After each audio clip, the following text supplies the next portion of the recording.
तो स्टार्टिंग में हम देखते हैं जो किम होता है एक एआई रोबोट के सामने अपनी हिम्मत प्रकट करते हुए अपनी जो दिल की बातें वो रखना शुरू करता है और वो बोलता है कि कैसे उसका जो जीवन है वो नर्क बन गया और कैसे वो अपनी इस नौकरी से बहुत ज्यादा नफरत करता है, लेकिन वो ऐसा काम वो करना नहीं चाहता था, लेकिन उसके पास कोई चारा नहीं था और वो इस ट्रैप के अंदर फंस गया। और हम देखते हैं जो रोबोट होता है उसे इस बात की कोई भी परवाह नहीं होती कि किम उसे क्या कह रहा है, क्योंकि उसके अंदर किसी प्रकार के कोई भी इमोशन नहीं होते और वो इग्नोर करके अपने काम के अंदर लग जाता है। अब एआई रोबोट का अपने प्रति इस प्रकार का बिहेवियर देख करके यहाँ पे जो टीम होता है और भी ज्यादा निराश हो जाता है और बहुत ज्यादा डिमोटिवेट हो जाता है, क्योंकि यहाँ पे ऐसा कोई भी नहीं जो उसकी भावनाओं को समझ सके और उसके मुताबिक उसे रिप्लाई दे सके, इसलिए वो कंटिन्यूअसली और भी ज्यादा डिप्रेशन के अंदर चला जाता है। और यहाँ पे हमें पता चलता है कि जो रोबोट का नाम पैक्स है और किम खुद को बिट्टे हुआ महसूस करता है, क्योंकि जो पैक्स है वो किसी प्रकार का कोई भी रिप्लाई है वो नहीं देने वाला, ना ही कोई बात है वो करने वाला है, क्योंकि वो एक रोबोट है। तभी एक और जो एआई रोबोट है वहाँ आता है और आगे से किम को हटने के लिए कहता है, क्योंकि जो एआई रोबोट है उसे अपना एक जो पैकेज है वो कहीं पे ट्रांसफर है वो करना है, इसलिए उसने किम को हटने के लिए कहा होता है। तो जो रोबोट होता है किम के हटने के बाद में वो पैकेज वहाँ से ले जाता है। अब ये सब देख करके जो किम होता है अपने जो डिप्रेशन की और भी ज्यादा जो गहराई होते हैं उनके अंदर डूबता चला जाता है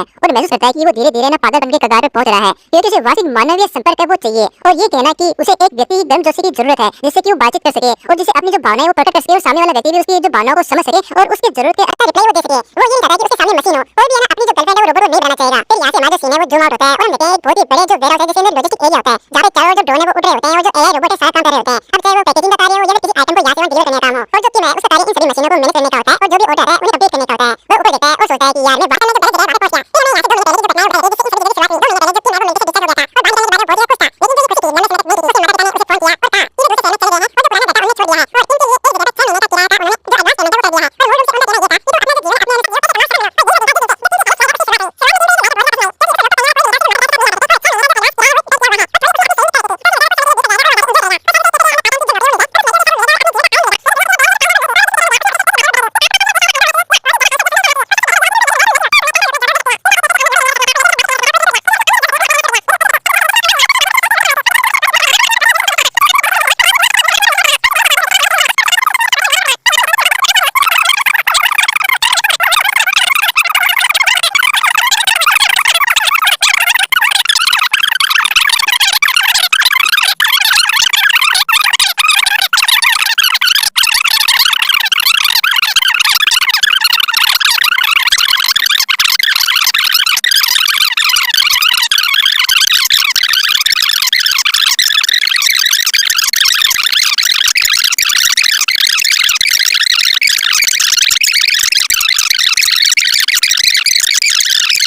जानवर है बिना पीछे देखे किम ये सोच करके दौड़ना शुरू कर देता है कि ये जो भी जानवर है इसका ध्यान अभी मेरे ऊपर नहीं है, अगर मैं दौड़ता हूँ तो शायद मैं यहाँ से भाग सकता हूँ। लेकिन जैसे ही किम वहाँ से भागता है जो और होता है वो किंग के ऊपर जोर जोर से गुर्राने लगता है और जैसे ही वो पीछे पलट के देखता है तो उसकी आंखें बड़ी हो जाती है और उसकी वहाँ पे फट करके चौचड़ हो जाती है, क्योंकि एक रियल और मॉन्स्टर उसका पीछा कर रहा था। किम और भी तेजी से दौड़ने लगता है और बहुत तेज चिल्लाना शुरू कर देता है, लेकिन उसके जो पैर होते हैं वो बॉस के खून के कारण फिसल जाते हैं और वो लगभग वहाँ पे गिर ही गया था, लेकिन वह बाल बाल बच जाता है। लेकिन यहाँ पे जो किम होता है ये समझने में असमर्थ है कि एक जो फैंटेसी वर्ल्ड का मॉन्स्टर और रियल वर्ल्ड में क्या कर रहा है। जो ओरक मॉन्स्टर था वो बहुत ज्यादा तेज गति के साथ उसके नजदीक आने लगता है और इसे देख करके जो किम है वो समझ जाता है कि कुछ ही सेकंडों के अंदर वो ओरक मॉन्स्टर उसे पकड़ लेगा। इसका मतलब यहाँ पे उसकी मौत होना कन्फर्म है। लेकिन तभी अचानक से जो सिस्टम होता है उसका नोटिफिकेशन फिर से पॉपअप होता है और उसके अंदर लिखा होता है कि जो सिंक्रोनाइजेशन है वो पूरा हो गया है। क्या अब आप अपने जो सब स्पेस है उसमें एंटर करना चाहते हैं? और हम देखते हैं जो ओर्क होता है बस कुछ ही फीट की दूरी पर होता है, तभी जो कीम होता है बिना सोचे समझे यस चिल्ला देता है और उसके सामने एक पोर्टल खुल जाता है। जैसे ही जो और किम को पकड़ने के लिए हाथ उठाता है वैसे ही किम पोर्टल के अंदर खींचा चला जाता है। अब किम पोर्टल के अंदर खड़ा होता है लेकिन उसकी आंखें बंद होती है और वो सोचता है, लगता है कि आज मैं स्वर्ग के अंदर जाने वाला हूँ। लेकिन जब उसे लंबे समय तक कुछ भी एहसास नहीं होता तो वो धीरे धीरे अपनी आंखों को खोलने लगता है और खोल कर वो काफी ज्यादा सरप्राइज होता है। ये जो आर्क मोस्टर था वो पोर्टल के दूसरी तरफ अभी भी उसे खड़ा खड़ा घूर रहा था लेकिन वह अंदर नहीं आ रहा था। और इस कारण से जो हैरान चेहरे के साथ जो किम है वो सिस्टम से पूछता है कि आखिरकार ये अंदर क्यों नहीं आ सकता। तभी एक उड़ता हुआ ड्रोन वहाँ पे आता है और वो बताता है किम को छोड़कर के उसकी अनुमति के बिना कोई भी सब स्पेस के अंदर प्रवेश है वो नहीं कर सकता। अब किम ये देखकर ही काफी ज्यादा दंग और सरप्राइज वो रह जाता है कि जो ये ड्रोन है किस प्रकार से जो इंसान होते हैं उनकी तरह रिस्पॉन्स है वो दे रहा है। वो चारों ओर देखता है और रियलाइज करता है कि वह लॉजिस्टिक सेंटर में खड़ा है जहाँ वह काम किया करता था। किम ने अब लॉजिस्टिक डोमेन एक्सप्लेनेशन को अनलॉक किया था। किम काफी ज्यादा कंफ्यूज और सरप्राइज था। उसने सिस्टर से पूछा,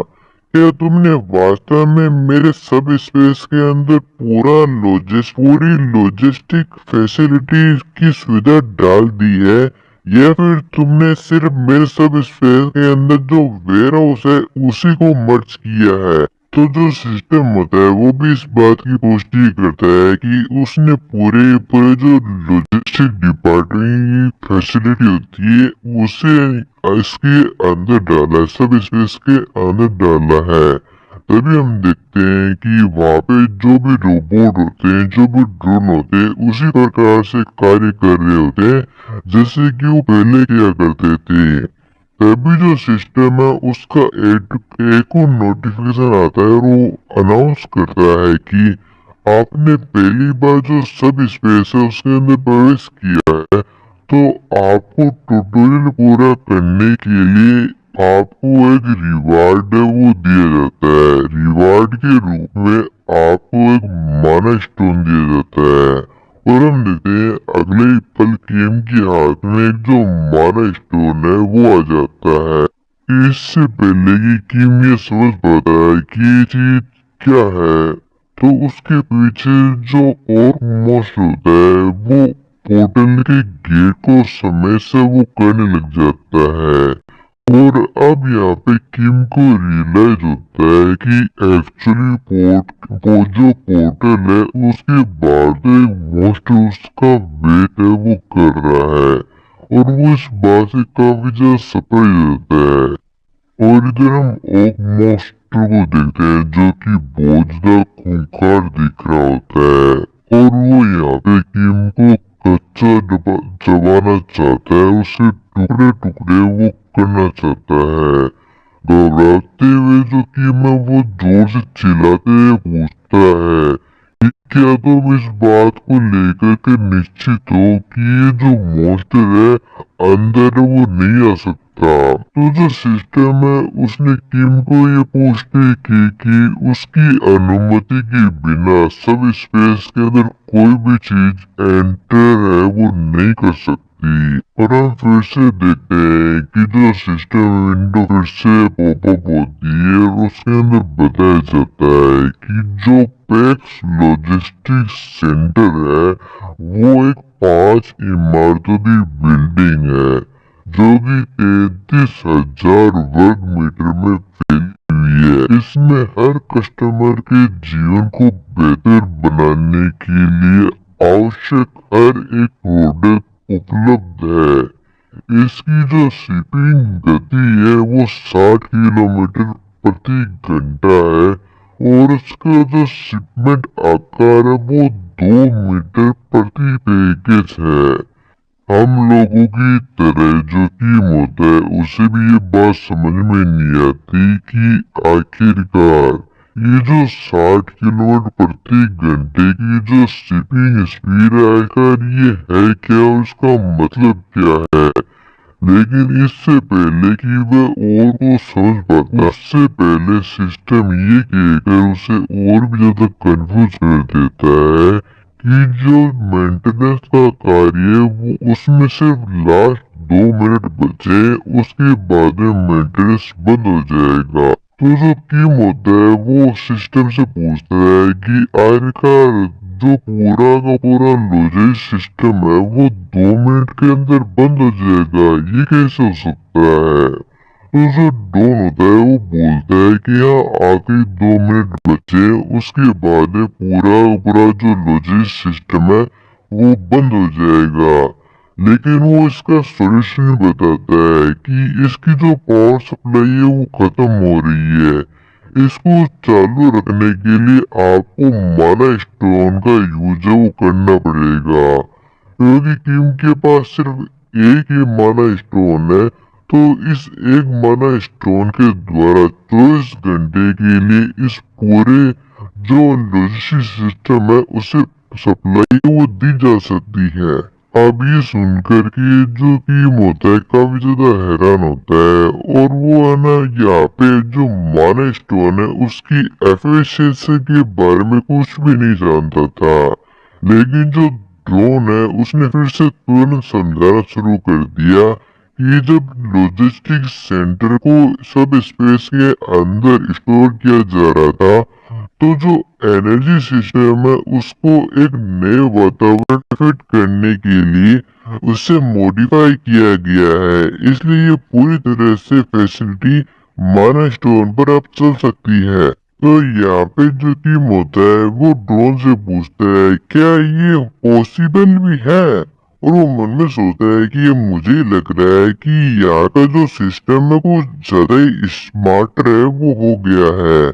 तभी हम देखते हैं वहाँ पे जितने भी ड्रोन होते हैं उनका जो पावर है वो कट आउट होने लगता है, धीरे धीरे इलेक्ट्रिसिटी वहाँ की जाने लगती है। ये देखते हुए सोचता है कि केम लगता है यहाँ की इलेक्ट्रिसिटी जा रही है। तभी जो सिस्टम है वो नोटिफिकेशन देता है कि जो इमरजेंसी सप्लाई है इस फैसिलिटी के अंदर वो इलेक्ट्रिसिटी कटने के कारण वो खराब हो सकती है, और जो इमरजेंसी सप्लाई है उसके अंदर जो फ्रेश मटेरियल होते हैं जैसे कि कुछ है ना मीट वगैरह, कुछ फ्रूट्स वगैरह, ये जो है ना बिना इलेक्ट्रिसिटी के आइटम है वो खराब हो जाएगा। अब जैसे ये बात की हम सुनता है वो काफी ज्यादा सरप्राइज होता है, और वो मन में सोचता है कि यार ऐसे बहुत सारे आइटम है जैसे वेजिटेबल्स हो गई और कुछ कुछ ऐसे फ्रेश आइटम है जिन्हें कंटिन्यू है ना फ्रेश रखने के लिए फ्रीजर की आवश्यकता पड़ती है। अगर एक बार इलेक्ट्रिसिटी चल गई तो बहुत सारे जो रिसोर्स है वो ऐसे ऐसे वेस्ट है वो चले जाएंगे, और बाहर का जो एनवायरनमेंट है वो किसी वॉर से कम नहीं है। और इस सिचुएशन में जो फूड है वो वाकई में सबसे इम्पोर्टेंट एलिमेंट है सर्वाइवर करने के लिए। जो कि मैं वो सिस्टम को बोलता है कि तुमने अभी कहा था कि ये जो प्रॉब्लम है माना स्टोन के द्वारा सोल्व की जा सकती है, यानी 24 घंटे तक तुम इस चीज को है ना आराम से चला सकते हो। तो ड्रोन भी बोलता है कि हाँ तुमने एकदम बिल्कुल सही कहा। तो यहाँ पे जो कि मैं वो बोलता है कि आखिरकार मैं ये जो माना स्टोन है वो प्राप्त कैसे कर सकता हूँ। तो जो ड्रोन होता है वो बोलता है कि तुम इसे जो बाहर का वर्ल्ड है या जो अनादर वर्ल्ड है वहां से प्राप्त कर सकते हो। अब अनादर वर्ल्ड से मतलब अर्थ का होता है यहाँ पे, और वो जिससे ही अनादर वर्ल्ड की तरफ देखता है तो उसकी फटके 64 हो जाती है, क्योंकि वही और मॉन्स्टर आपने जो किम का इंतजार कर रहा होता है कि कब वो बाहर निकले और कब वो उसके टुकड़े टुकड़े करे। तो जो यहाँ पे किम है वो सिस्टम को बोलता है कि तुम अभी ये जो माना स्टोन है वो ले सकते हो और जो फैसिलिटी है उसे वापस से स्टार्ट कर दो। और अब देखते हैं माना स्टोन आने के बाद में जो सारी फैसिलिटी है फिर से चलने लग जाती है। तभी जो किम है वो बोलता है कि क्या मैं पहले की तरह जो सारे आइटम है यहाँ पे सर्च कर सकता हूँ क्या। तो जो वो ड्रोन होता है वो बोलता है कि हाँ तुम कर तो सकते हो, लेकिन आखिर तुम ढूंढ क्या रहे हो। और यहाँ से हमारा जो सीन है कुछ समय बाद शिफ्ट होता है और हम देखते हैं कि हमने बहुत सारे जो नाइफ वगैरह होते हैं मतलब शार्प वेपन होते हैं उन्हें ढूंढ निकाला होता है। और हम देखते हैं वहाँ पे अलग अलग प्रकार के जो शार्प वेपन होते हैं वो अवेलेबल होते हैं, जैसे कि एक्स हो गया, नाइफ हो गया, किचन नाइफ हो गया। तो जो सिस्टम होता है वो अलग अलग आइटम की जो प्राइस है वो भी सिस्टम विंडो के थ्रू शो कर रहा होता है। तभी जो कि मैं वो सोचता है कि यार ये चीज तो बहुत ही ज्यादा डिफिकल्ट है, क्योंकि मैं क्लोजली ना स्विंग करूँ तो इस चीज से ज्यादा डैमेज वो नहीं होने वाला, और अगर मैं इन्हें बाहर की तरफ फेंकते हुए अटैक करूंगा तो मेरे पास इतने ज्यादा ये आइटम नहीं है कि मैं इनको ज्यादा लंबे समय तक फेंक पाऊं। ये एक समय आने पे सारे के सारे मेरे पास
लिए शिकार किया जा सकता है। डेम यार, अब इस प्रकार की परिस्थिति के अंदर मैं क्या करूं, मुझे समझ में नहीं आ रहा। और उसके हाथ में नाइफ होता है जो कि वेपन का काम यहाँ पे कर सकता है, लेकिन वो पूरी तरह से कंपा रहा होता है और सोचता है कि क्या ये जो मेरा नाइफ है इसके ऊपर छोटा सा स्केच भी ला पाएगा क्या मुझे इसके ऊपर अटैक करना चाहिए। और मिलता है कि वो इसी प्रकार से पसीने पसीने हो रहा होता है, तभी उसे पीछे की ओर से आवाज सुनाई देती है और मिलता है कि वो कोई नहीं अपना टीम होता है जो साइकिल की टिंग टिंग घंटी होता है उसे बजाते हुए आ रहा होता है, जिससे कि इन सभी का ध्यान उस ओर चला जाता है। लेकिन जो साइकिल की लाइट जली होने के लिए भी नहीं दिख पाते कि सामने की ओर से क्या आ रहा है। तभी हम देखते हैं कि वो जो वाइब्रेन होता है उसका ध्यान भी उस ओर चला जाता है। अगली पल एक खतरनाक फोर्स आती है जो कि वाइब्रेन को अपने साथ ले जाती है और उन सभी बंदों को रियलाइज नहीं होता है कि जो उनके साथ वाइब्रेन रहा था कि वो क्या गया कहां पे, और चारों खून ही खून फिर जाता है उस वाइब्रेन का। और जब वो बंदे पीछे की ओर देखते हैं तो बहुत ज्यादा दूर जाकर के वो वाइब्रेन गिरा होता है और उसकी गर्दन के अंदर एक जो एक्स है वो लगी होती है और वो ऑन द स्पॉट ही मारा जा चुका होता है। जब ये बंदा ऐसे देखता है तो काफी ज्यादा सरप्राइज होता है और बोलता है ये तो एक एक्स है, आखिरकार एक वाइब्रेन को खाली एक एक्स के द्वारा मारा जा सकता है क्या। फिर वो वापस से सामने की ओर देखने लगता है कि आखिर वहाँ पे कौन सा बंदा आया है और कि वहाँ पे आते हुए बोलता है चलो ये अच्छी बात है कि एक ही हिट के अंदर मारा गया, क्या यहाँ पे सभी लोग ठीक है। ओह मैंने गलती कर दी। और वो अपनी जो लाइट है उसके आगे हाथ डालता है जिससे कि वो लोग क्लियरली देख पाए वहाँ पे कौन आया है। और फिर वो वापस से पूछता है क्या तुम लोग सभी लोग ठीक हो। और जैसे ही वो दोनों बंदे सामने की ओर देखते हैं वो काफी ज्यादा सरप्राइज होते हैं क्योंकि एक बाइक साइकिल के ऊपर एक जो आर्मी की ड्रेस के अंदर बंदा आया होता है